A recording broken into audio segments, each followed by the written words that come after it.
It's week 5 of the NFL season, and here are my predictions for this week. But first, how did I do last week? In week 4, I went 11-5 in my predictions. Kicking off the week on Thursday Night Football, we have the 3-1 Buccaneers versus the 2-2 Falcons. Last week, the Buccaneers won 33-16 over the Eagles, and in that game, Baker Mayfield played great. He went 30 for 47 with 347 yards and 2 touchdowns and a rushing touchdown. Bucky Irving and Rachaad White each had 49 yards rushing, and Bucky Irving got his first career rushing touchdown. And Mike Evans had 8 receptions for 94 yards and a touchdown. Then on defense, they had a total of 6 sacks. Then for the Falcons, they beat the Saints 26-24. Kirk Cousins went 21 for 35, 238 yards and an interception. Tyler Algier had 8 carries for 60 yards, and Drake London had 6 receptions for 64 yards. But for this Week 5 game, Bijan Robinson is questionable with a hamstring injury and was limited in practice on Monday. Baker Mayfield has been great so far this season, and I have the Buccaneers winning. Moving over to Sunday, we have the first London game of the season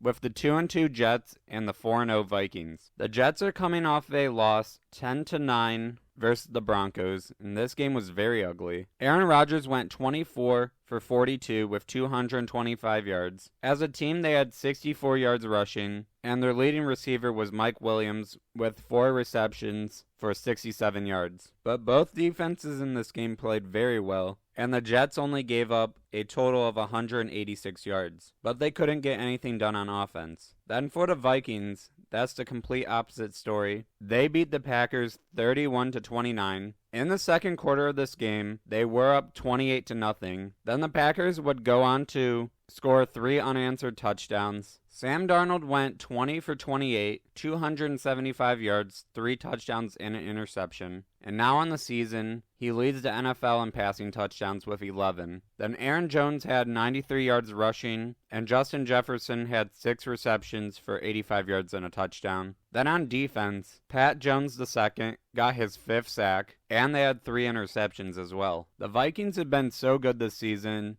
on offense and defense, and I have them winning. Next, the 1-3 Browns versus the 3-1 Commanders. The Browns lost again, 20-16 to the Raiders. Deshaun Watson started off that game very well, and on the first drive they scored a touchdown, and at the end of the first quarter they were up 10-0, but the Raiders would go on to score 20 unanswered points. Rodney McLeod did have a 25-yard fumble recovery for a touchdown. Dustin Hopkins missed the extra point, and that was huge because the Browns were in field goal range late in the fourth quarter, and that could have tied up the game. But this Browns offense and offensive line have been very bad this season. The good news is Nick Chubb's returning to practice this week, and hopefully could play within the next few weeks. Then on defense, Myles Garrett had 2 sacks and is up to 4 on the season. Then for the Commanders, they're coming off their 3rd straight win, and they blew out the Cardinals 42-14, and Jaden Daniels had another great game, going 26 for 30, 233 yards, a touchdown, and an interception, while also having 47 yards rushing and a rushing touchdown. And now on the season, Jaden Daniels leads the NFL in completion percentage at 82%. And they ran the ball very well as a team as well, having 216 yards and 4 rushing touchdowns. Then on defense, they had 4 sacks. I think if they get any pressure on Watson, they could get a bunch of sacks. And with how Jaden Daniels has been playing, I think the Commanders are going to win. Then we have the 2-2 Ravens versus the 1-3 Bengals. The Ravens are coming off a 35-10 win over the Bills, and now have won 2 games in a row. Lamar Jackson went 13 for 18, 156 yards, 2 touchdowns, while also having 54 yards rushing and a rushing touchdown. And Derrick Henry dominated on the ground with 199 yards rushing and a touchdown. And he also had a receiving touchdown this game. And the Ravens combined for 271 yards rushing. Then for the Bengals, they got their first win of the season, 34-24 over the Panthers. Joe Burrow played pretty good this game, going 22 for 31, 232 yards, 2 touchdowns, and an interception. Chase Brown led them in rushing yards with 80 and 2 rushing touchdowns. Then Jamar Chase only had 3 receptions, but he still had 85 yards and a touchdown. And that touchdown was for 63 yards. This Bengals offense looked a lot better this week, and they could be heating up for the season, but the Ravens also look very hot, and I have the Ravens winning. Then we have the 2-2 Colts versus the 0-4 Jaguars. In the first quarter of the Colts game last week, Anthony Richardson got a hip injury, took him out for a few plays, put him back in, and did a QB run and got hit really hard again, so Joe Flacco played the rest of the game. He went 16 for 26, 168 yards and 2 touchdowns. Then Jonathan Taylor had 88 yards rushing and a touchdown, but he is questionable for this week with a high ankle sprain and could potentially miss multiple weeks. But Michael Pittman Jr. had a great game with 6 receptions for 113 yards. Then for the Jaguars, they lost 24-20 versus the Texans, and now they're 0-4, and their season's pretty much over. Trevor Lawrence had 169 yards passing and 2 touchdowns. Tank Bigsby had 90 yards rushing, and Brian Thomas Jr. had 6 receptions for 86 yards and a touchdown. But their defense was very bad in this game, giving up 435 yards and 26 first downs. I think especially if Joe Flacco starts this game for the Colts are going to win. Then we have the 1-3 Dolphins versus the 1-3 Patriots. The Dolphins are coming off a very bad loss, 31-12 on Monday Night Football, and they look like a completely different team in a bad way without Tua. Tyler Huntley went 14 for 22 with 96 yards, and he had 40 yards rushing and a touchdown. Their leading receiver was Jalen Waddle with 4 receptions for 36 yards. They have the best receiver in the NFL with Tyreek Hill, and they could only get him 19 yards this game. And on the season, he only has 217 yards through 4 games. Then for the Patriots, they lost 30-13 to the 49ers. Jacoby Brissett had 168 yards, a touchdown, and an interception. As a team, they only had 73 yards rushing, and their leading receiver was Antonio Gibson with 3 receptions for 67 yards. With Tua out again, both these offenses are really bad. But with the Patriots defense being pretty good, I have the Patriots winning. Then we have the 3-1 Bills versus the 3-1 Texans. Last week, Josh Allen went 16 for 29 with 180 yards. They only had 81 yards and a touchdown rushing, and they couldn't get anything going versus that Ravens defense. And their defense gave up 427 yards. Then for the Texans, CJ Stroud went 27 of 40, 345 yards and 2 touchdowns. Nico Collins had a huge game with 12 receptions for 151 yards and a touchdown, and he leads the NFL in receiving yards with 489 and is on pace for 2,000 yards this season, and is second in the NFL in receptions with 30.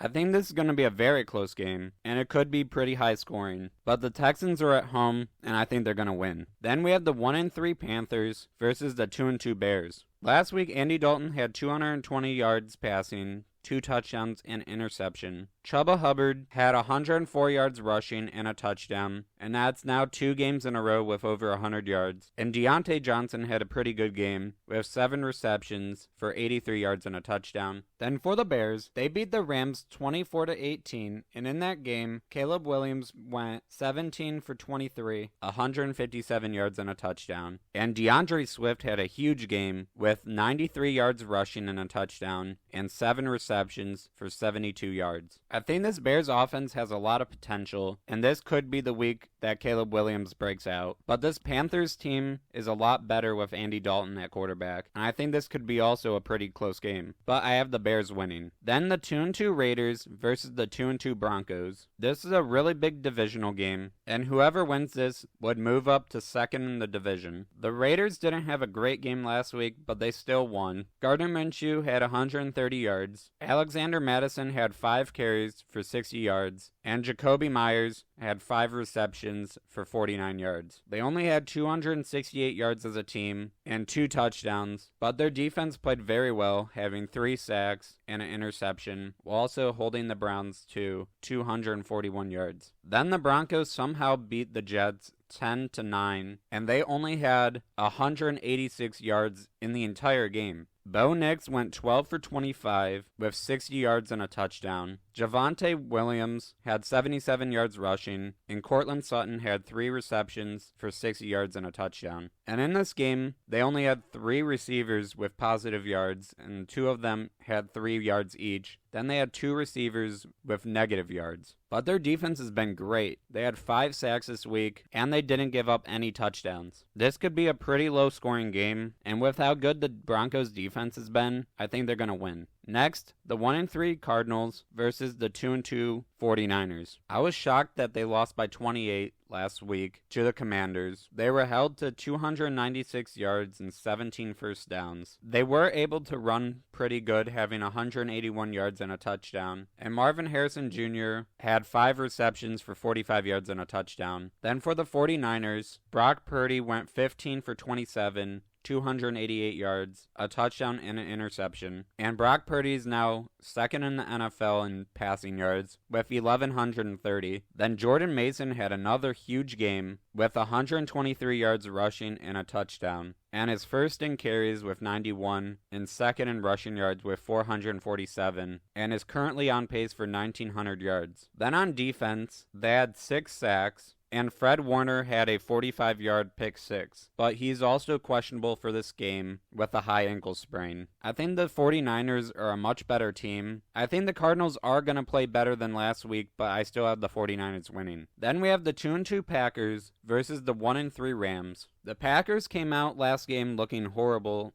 going down 28-0 in the second quarter, but they would go on to score 22 unanswered points. Then for the rest of the game, they held the Vikings just to 3 points. Then with 56 seconds left in the game, Jordan Love hit Dontavian Wicks for a 17-yard touchdown, but they would end up losing by 2. In this game, Jordan Love went 32 for 54, 389 yards, 4 touchdowns, but had 3 interceptions. Jaden Reed had 7 receptions for 139 yards and a touchdown. And on their defense, Xavier McKinney had another interception and now has 4 on the season. Then for the Rams, Matthew Stafford went 20 for 29, 224 yards, and an interception. Kyron Williams had 94 yards and a touchdown rushing. Then Tutu Atwell led them in receiving with 4 receptions and 82 yards. And Joshua Carty had 4 field goals. But this offense is really struggling without Cooper Kupp and Puka Nacua. And Nacua is still on the IR, and Cooper Kupp is not going to play again. But with all those injuries to the Rams, I have the Packers winning. Then we have the 1-3 Giants versus the 3-1 Seahawks. The Giants have looked better lately, but they still lost 20-15 to the Cowboys. But in this game, they didn't score any touchdowns. Greg Joseph had 5 field goals. Daniel Jones went 29 for 40, 281 yards and an interception. And Malik Neighbors is already looking like a star, having 12 receptions for 115 yards. He's first in the NFL in receptions with 35 and is second in receiving yards with 386. But he is questionable for this game with a concussion. But he could end up playing this game since they played on Thursday Night Football. Then for the Seahawks, they lost 42-29 to the Lions on Monday Night Football. Geno Smith had a big game, going 38 for 56, 395 yards, a touchdown, and an interception. Kenneth Walker, in his return, went for 80 yards and 3 touchdowns. Then DK Metcalf had 7 receptions for 104 yards. The Seahawks offense is very good, and I think they're going to win. Then on Sunday Night Football, we have the 2-2 Cowboys versus the 3-1 Steelers. This is a very good matchup. Dak Prescott went 22 for 27, 221 yards, and 2 touchdowns. And CeeDee Lamb had 7 receptions for 98 yards and a touchdown. And on defense, they didn't give up any touchdowns. Then for the Steelers, Justin Fields had 312 yards and a touchdown, while also leading the team with 55 rushing yards and 2 rushing touchdowns. And George Pickens had 7 receptions for 113 yards. This game really depends on how good the Cowboys defense could play, because they played really well versus the Giants last week, and then they played very well in week 1 versus the Browns. But in weeks 2 and 3, their defense was horrible. But I still have the Cowboys winning this game. Then on Monday Night Football, the 2-2 Saints versus the 4-0 Chiefs. The Saints had a very close loss to Atlanta, and they had the lead late in this game, but Younghoe Koo hit a 58-yard game-winning field goal with 2 seconds left. Derek Carr had 239 yards and an interception. Then Alvin Kamara had 77 yards and a touchdown rushing, while also having 7 receptions for 42 yards. Then for the Chiefs, they beat the Chargers 17-10. Patrick Mahomes had 245 yards, a touchdown, and an interception. And it's pretty concerning. Mahomes has 5 interceptions on the season already, and has thrown at least 1 in every game this season. And surprisingly, Kareem Hunt had 14 carries for 69 yards rushing and 16 yards receiving. And Travis Kelce had a big game with 7 receptions for 89 yards. But the Chiefs did lose their number 1 receiver, Rashid Rice, to a torn ACL. This Chiefs offense is very beat up. They don't have Rashid Rice, Hollywood Brown's out for the season, and Isaiah Pacheco's out for probably another 7 to 8 weeks. But they still have some good pieces on this offense with Travis Kelce, Xavier Worthy, and even Kareem Hunt. But I still have the Chiefs winning this game. Thank you so much for watching. If you enjoyed this video, please leave a like and subscribe. Goodbye.